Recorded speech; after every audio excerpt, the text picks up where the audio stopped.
Hey there, welcome to Into the Music on RN, online, on air and on your mobile app. I'm Gretchen Miller. And have you noticed how something very strange happens to Australians when they hear Australian music in a foreign country?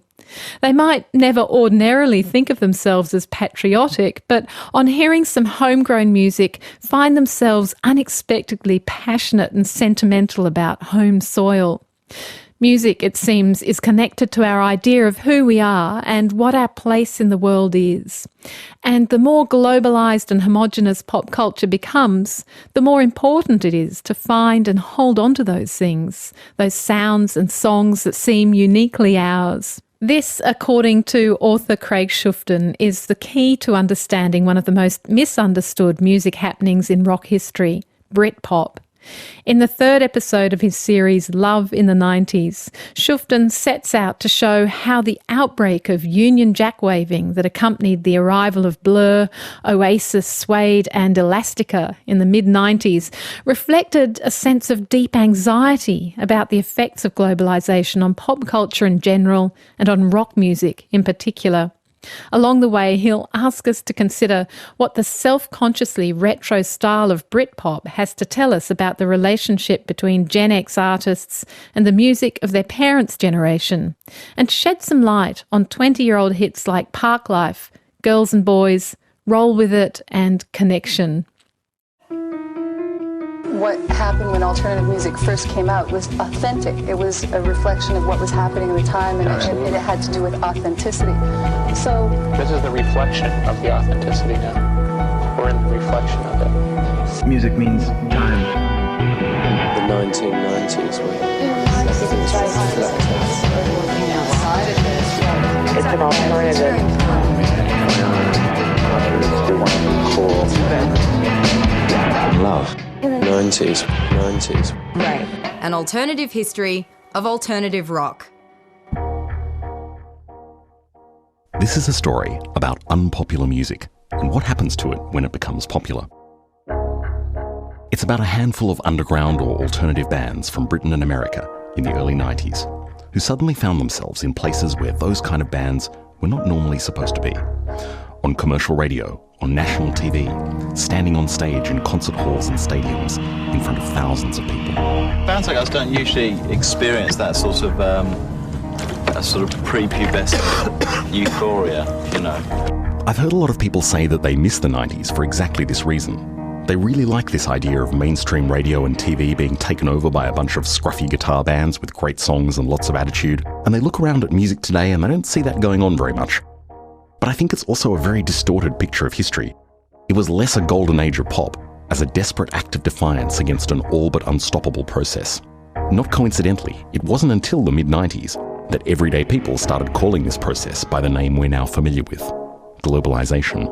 There's no question that there's more global McDonald's business being conducted today than there was all over the world. In 1989, author Douglas Copeland began writing a book which would later become one of Damon Albarn's favourites, called Generation X, about the experiences of young people living in California at the end of the 1980s.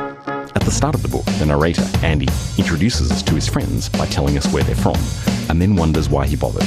Where you're from feels sort of irrelevant these days, he says, because everyone has the same stores in their mini-malls.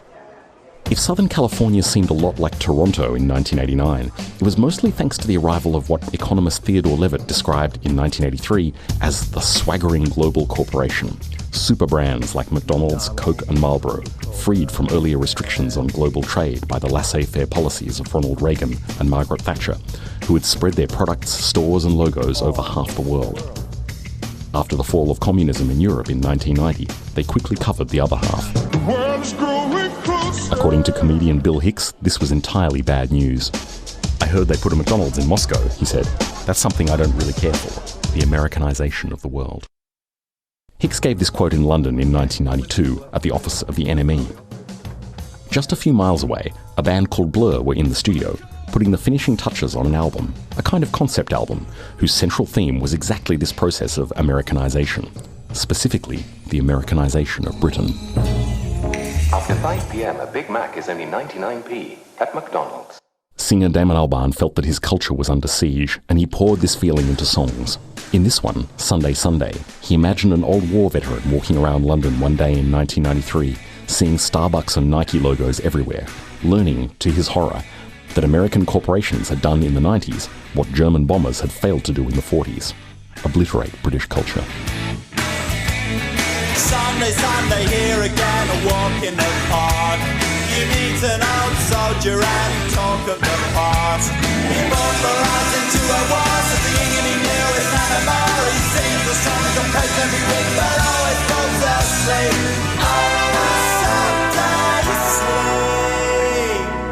Blur took the cultural colonisation of Britain seriously because they were a British band. Although, interestingly, they had to go to America before they realised this. You go around the world once and you realise where you come from. The band did a short promotional tour of a few American cities in '91, which went pretty well, and then a much longer tour of every godforsaken beer barn in the country in 1992, which was a total disaster. And the reason it went so badly could basically be summed up in one word. Nirvana. Everywhere Nirvana. Since our record has done so well, we can open up doors for other bands from where we come from. Now, Nirvana did, as Chris Novoselic suggests here, open up doors for a lot of other bands, but they also closed a few. Nevermind set a new standard for commercial radio and MTV in America. It created a demand for loud, angsty rock music with slowish tempos, emotional vocals, and heavy guitars. As such, it opened up a space for bands like L7 and Sonic Youth and Soundgarden to sneak into the mainstream.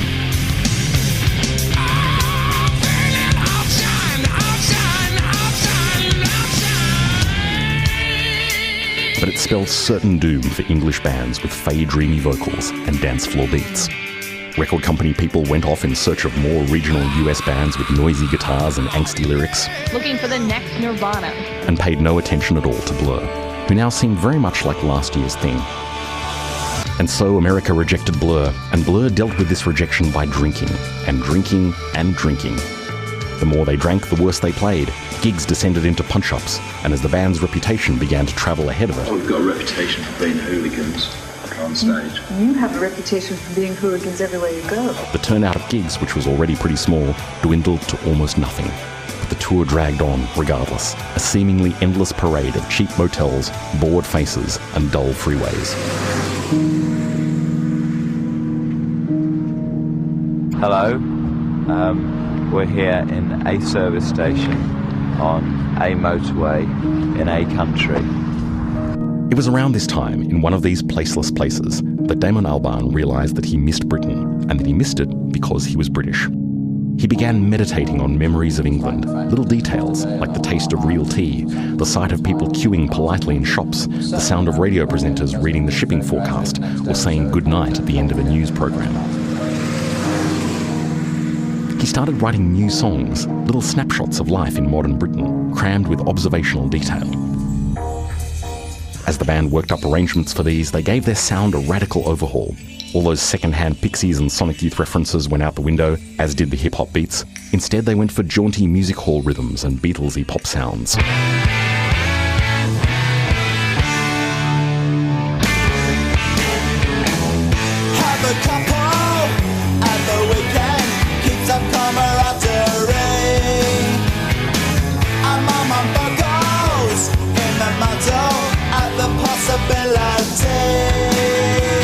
When Blur's label boss heard Blur's new music, he was certain that they'd lost their minds.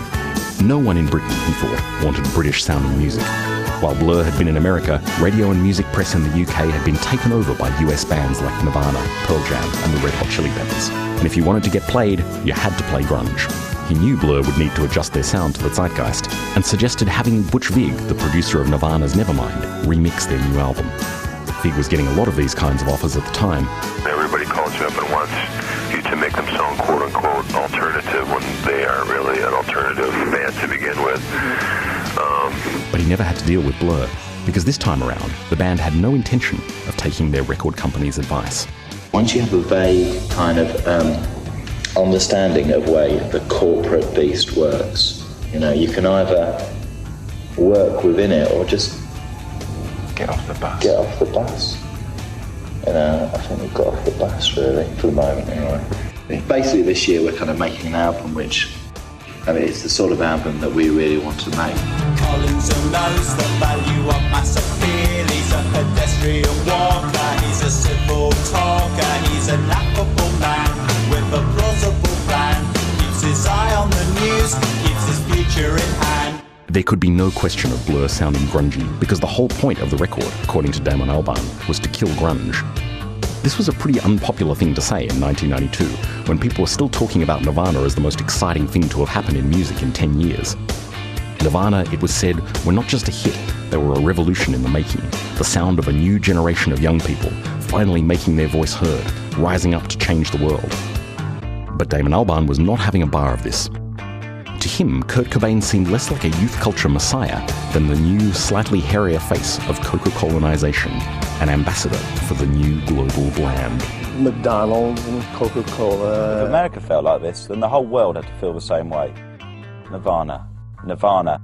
Everywhere Nirvana. Blur's new album, Modern Life is Rubbish, would be the first shot, so Albarn said, in a war of liberation to reclaim British pop culture for Britain. You're heavily associated with being a band from London. What is it about London that that you like so much? Well, I live here. That's it? I was born here. She says there's ants in the carpet, dirty little monsters, eating all the mussels, picking up the rubbish. Give her effervescence, she needs a little sparkle. Good morning TV, you're looking so healthy. We all say don't want to be alone. We wear the same clothes, cause we feel the same. And kiss the dry lips when we say goodnight.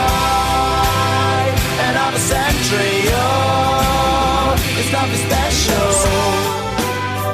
The only reason that London is an issue is because I just like to place my characters, you know. I like the idea of them having a place to go. This observational style of songwriting, packed with urban detail, with particular attention paid to life in London, would become one of the hallmarks of what people were, by this point, starting to call Britpop. And on its third album, Parklife, Blur took the approach further than anyone else. Streets like a jungle, so call the police.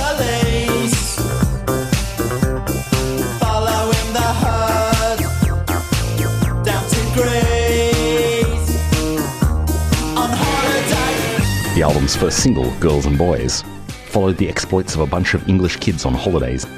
The song was more or less designed to be played in the kind of sticky floored discos that its music evoked, to be bought by the kind of kids described in the lyrics. So when they embraced the song as an anthem in the summer of 1994, Damon Albarn wasn't the least bit surprised. Well, it's got the chorus, it's girls, boys and love. You know, it's sort of quite a universal message, really, isn't it? I just can't believe I didn't think of it earlier. I think we had a sneaking suspicion that it might do well because, you know, the whole, the sort of amusing thing about it is the whole song is about, you know, the European pop scene, really, and the idea of sort of, you know, music for holidaymakers. So it had a head start in the sense that it was. It knew where it was going as a song, you know.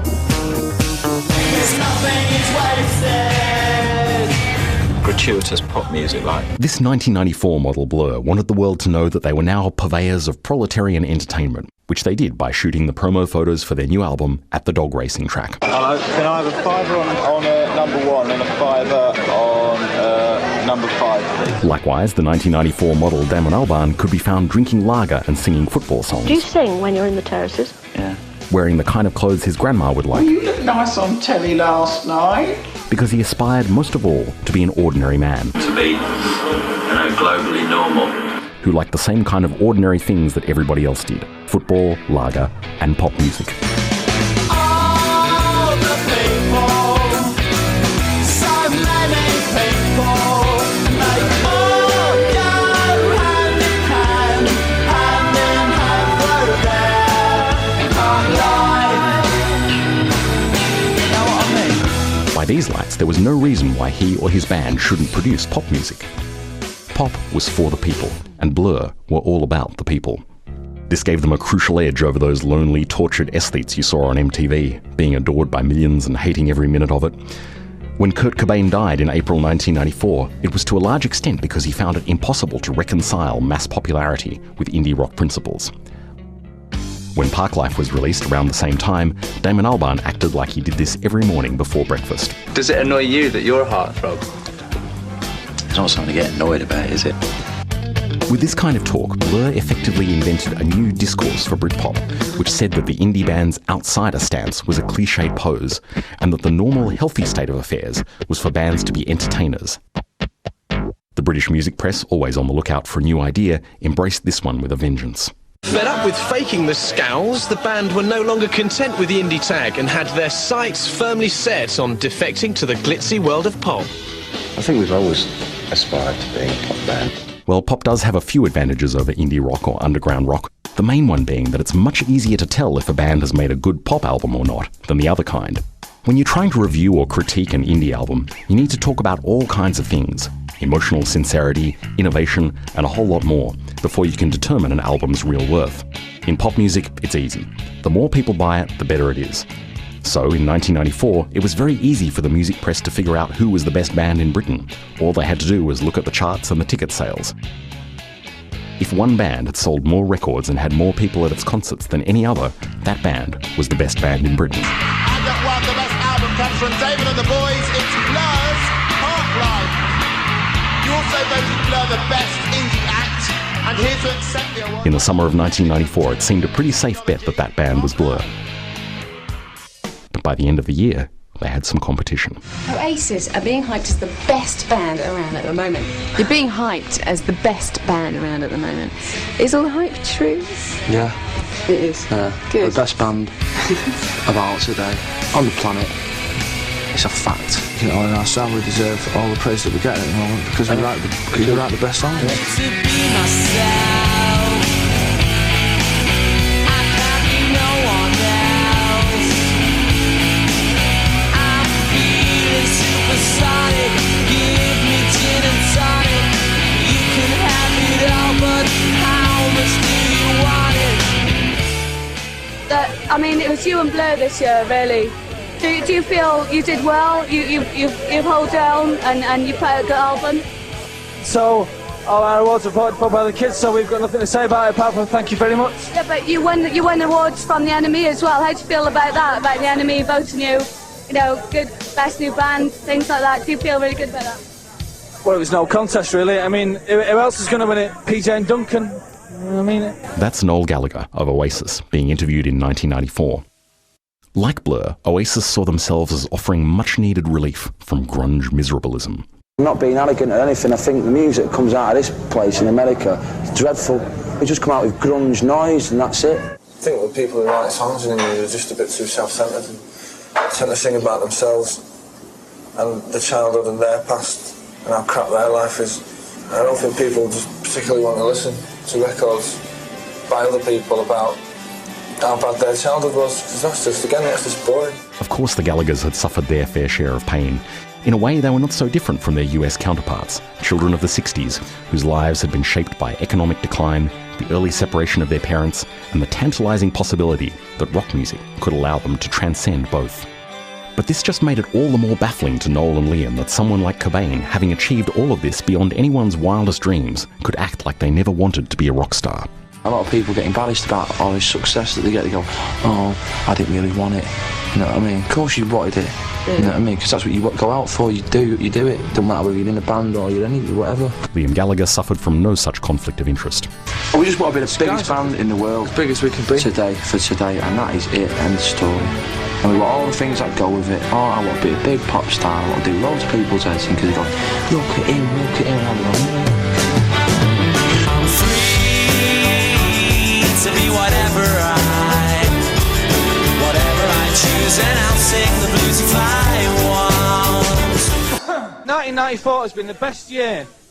What about 95? What about 95? 95 is going to be a better year. When Oasis's singles, some might say, topped the charts in May the following year, Damon Albarn went to the record company's victory party to say well done, and was rewarded with Liam Gallagher all but spitting in his face, fucking number one. Albarn went away thinking two can play at that game, and the two bands soon became locked in a kind of pop arms race, which consumed the attention of the music press in Britain for the better part of 1995. Earlier this year, Oasis played in front of 11,000 people in Sheffield.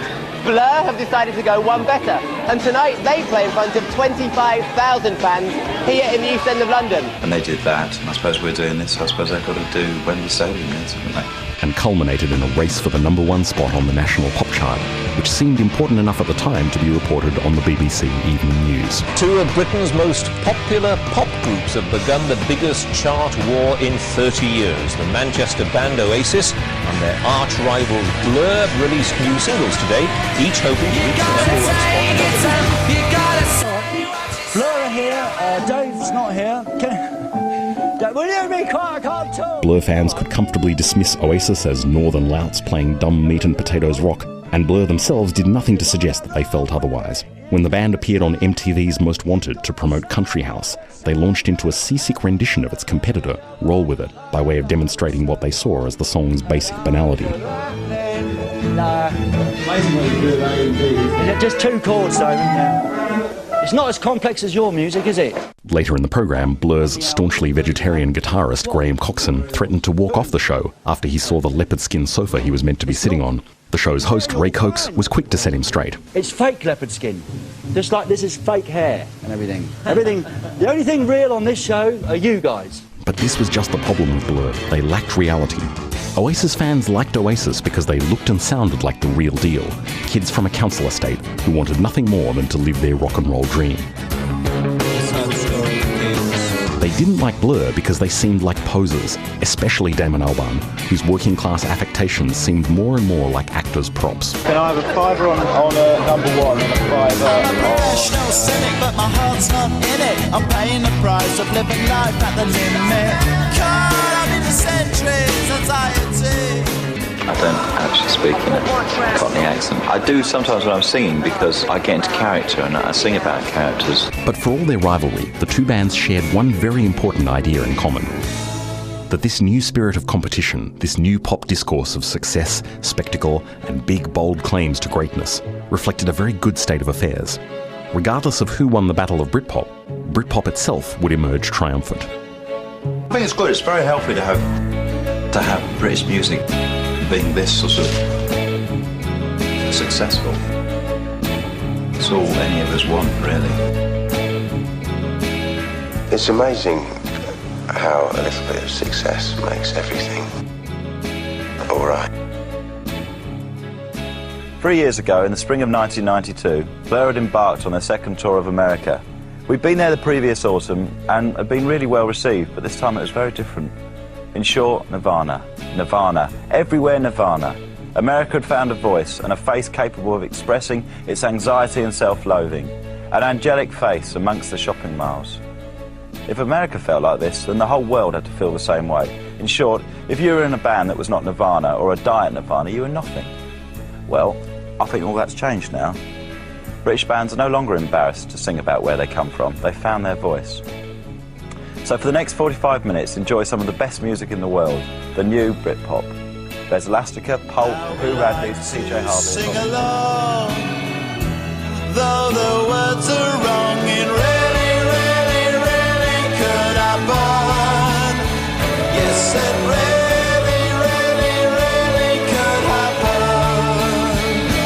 The days they seem to fall through you, well, just let them go.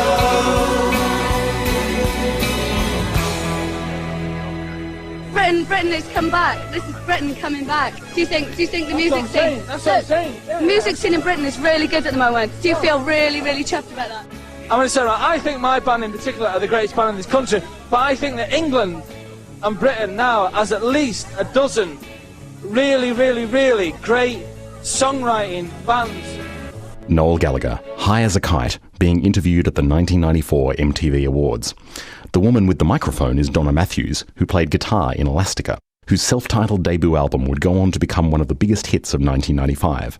It was a perfect pop album, and it made Matthews into a pop star, much to her surprise. You were in love with the notion of pop stardom years ago, and if so, are you still? Not so much pop stardom. I mean, I've always wanted to be in a band and play with other people. In a way, Elastica were perfect pop stars for the 90s, because they seemed to have done it by accident rather than by design. If they were contrived at all, it was only in the sense that they were trying very hard to make it look as though they hadn't tried very hard, as singer Justine Frischmann explained. I think it's really important that things are as natural as possible all the time, really. Just try to talk as little shit as possible in interviews. Try not to sort of look like we're dressed up for things. Frischmann had been a member of Suede. She quit the band fairly abruptly in 1991. I just didn't turn up to rehearsal one day.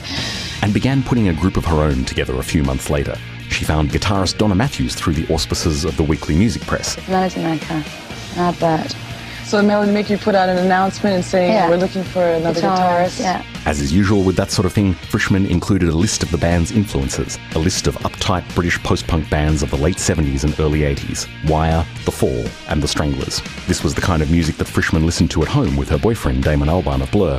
These and other uncool names like Adamant, Echo and the Bunnymen and Duran Duran formed her personal canon of great works. Things like Stranglers, Wire, that kind of... Sort of late 70s new wave. Yeah. In 1995, two of the bands listed in Frischmann's Melody Maker ad sued the band for breach of copyright. Think of a number divided by 2. Because of these fairly well-publicised legal scuffles, Elastica became a kind of lightning rod for a prevailing criticism of Britpop in general.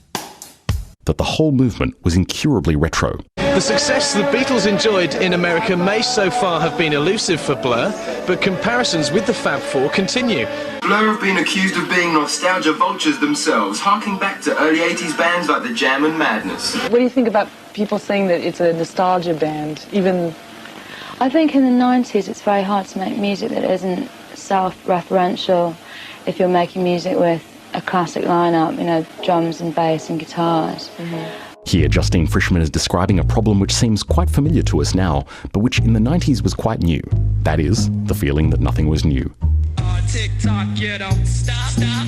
think probably by the time I was born, the Beatles and the Stones had probably done everything that could truly be done with rock and roll. So, in a way, I think it's impossible to be truly sort of groundbreaking now.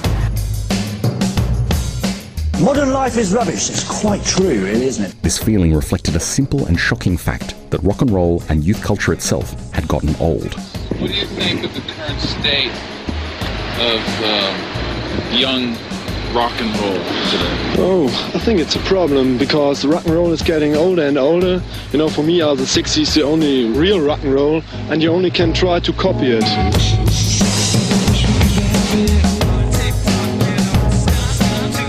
This situation had locked artists and critics into a perpetual cycle of backward thinking. You always had to compare yourself to someone or something in the past, and even if you didn't, there was always someone waiting to do it for you. Artists, they're often compared to other artists, and you've been called the new Bowie or the new Morrissey. Isn't it quite tiring to always be compared? Yeah, it's very boring because it's very much a symptom of the 1990s where everything is very reflective and people have to be seen in terms of other people. It is tiresome being compared to other people, but it's the sort of thing that happens early on in people's careers before people really know of any depth. I mean, the thing is, this is the first time that the 90s has existed. It's the first time that the chemistry of Elastica has existed, and I think that what we're doing is definitely different combination of people and influences to any group before. Frischmann is arguing, essentially, that innovation in the 90s would come from the reuse and recombination of old forms, a postmodern approach to pop that was shared, not coincidentally, by Damon Albarn. The title of Blur's second album, Modern Life is Rubbish, was the band's way of saying exactly this. Modern life is rubbish. It's quite true, really, isn't it? Modern life, according to Albarn, is built on the rubbish of the past. And by the 1990s, so much of this crap had built up that there was no need to create any more stuff to add to the landfill. The artist's job now was to take all of this waste material and recycle it. As you've probably noticed, when Britpop bands went through the rubbish heap, they were very careful about what they chose. To the Beatles and the Stones. Drums and bass and guitars. Stranglers, Wire. Britpop's tone, if you like, was actually far more conservative than it was postmodern. He was born of a desire to redraw boundaries, to say, in a rapidly homogenising world, this is British culture and this is not. McDonald's and Coca-Cola. Nirvana. Grunge noise. I think it's very sort of naive to think that we all can coexist under some global general culture, which is what everything's moving towards, basically.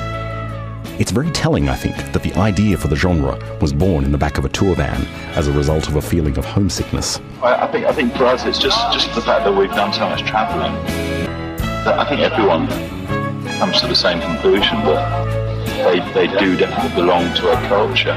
Damon Albarn decided in that moment that the placeless sense of ennui that people suffered in the 90s could only be dispelled by returning to one's roots, paring yourself down, as he once put it, to what you really are. In the 90s, it seemed, where you were from was more important than ever, precisely because everyone had the same stores in their malls. This is the next century, where the universal's free. You can find it anywhere. Yes, the future's been sold. Every night we're gone. Karaoke songs, how we like to sing along, though the words are wrong. It really, really, really could happen. Yes, it really, really, really could happen. When the days they seem to fall through you, will just let them go.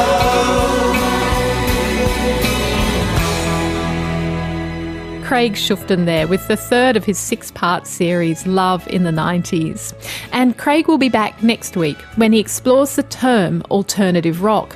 What does it mean exactly, particularly after the popular and commercial success of alternative bands like Nirvana, Pearl Jam and Soundgarden? And you can take a full day trip back to the 90s. There's lots of links to the interviews and websites on our website, abc.net.au/Radio National, and follow your nose to Into the Music.